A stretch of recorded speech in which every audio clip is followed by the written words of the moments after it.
Rory, the constant perennial chat around Man City is, have they turned a corner? Are they rebuilding under Pep? What can they achieve this season? The glaring stat for me about Manchester City is, despite their struggles, they are now 35 games unbeaten in the Champions League, the third highest in history behind Bayern Munich and Barcelona. That tells me, we talk about European pedigree. They haven't got the history of a club like Chelsea, a club like Villa, a club like Nottingham Forest, but recent history in the Champions League is phenomenal. Where do you situate them in their chances to go further in this competition, considering the fact that they have to face Bayern or Madrid? It's a really interesting one. I think this conversation around who Manchester City are is something that will go on and on. Where I now sit on it is that they haven't turned a corner. They are as vulnerable as they were when they lost like 9 out of 11. They might be slightly better than that, but there is always a potential damaging result around the corner for them, because what they don't have is that spine, that consistency, that guarantee. That isn't there at the moment in that squad.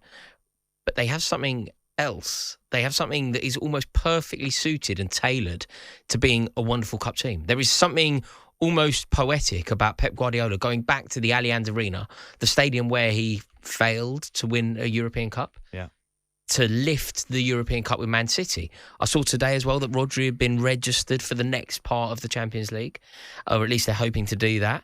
And I don't think that Manchester City have turned a corner, but I do think that they're capable of pulling a result out the bag. And if you look over the history of the Champions League winners, if you look at previous winners, invariably they're not the best team in the country. They're not the best team in the world. They're not the best team in Europe. What they are is, they're a team of superstars who are capable of pulling a result out of the bag. Under a manager that's special. And you talk there, Rory, about it's poetic. It's also poetic if you went to Real Madrid as the former Barcelona manager and did something. It's also poetic if he goes to the Allianz to face one of his many prodigies in Vincent Kompany. Exactly. And to play against Bayern Munich, knock them out along the way before going back to the stadium to win it. I completely agree. I believe that Manchester City are capable of winning. Look, because of their vulnerability, they're equally capable of being knocked out. If they ended up playing Real Madrid could beat them. But because we know how special they can be if it clicks, if it goes their way, I wouldn't be surprised. Look, put it this way. I think Manchester City are in a far better position to win the Champions League than Arsenal.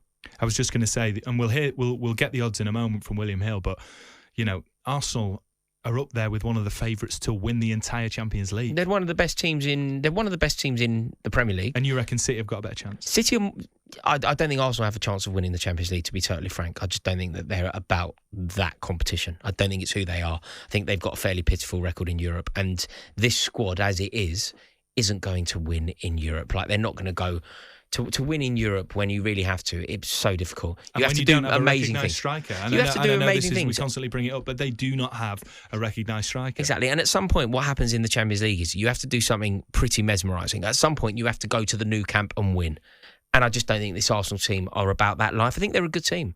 I really do. I think Arsenal are a good team. I don't really understand why some Arsenal fans that I've seen, maybe more online fans, but they seem to be genuinely having a conversation about the future of Mikel Arteta. I don't agree with any of that, but I certainly don't think that they're even contenders to win the Champions League. Man City, of course they are. Manchester City, it wouldn't surprise you. There's nothing shocking about Manchester City winning the Champions League, is there? It would be slightly unpredictable, but it's not shocking.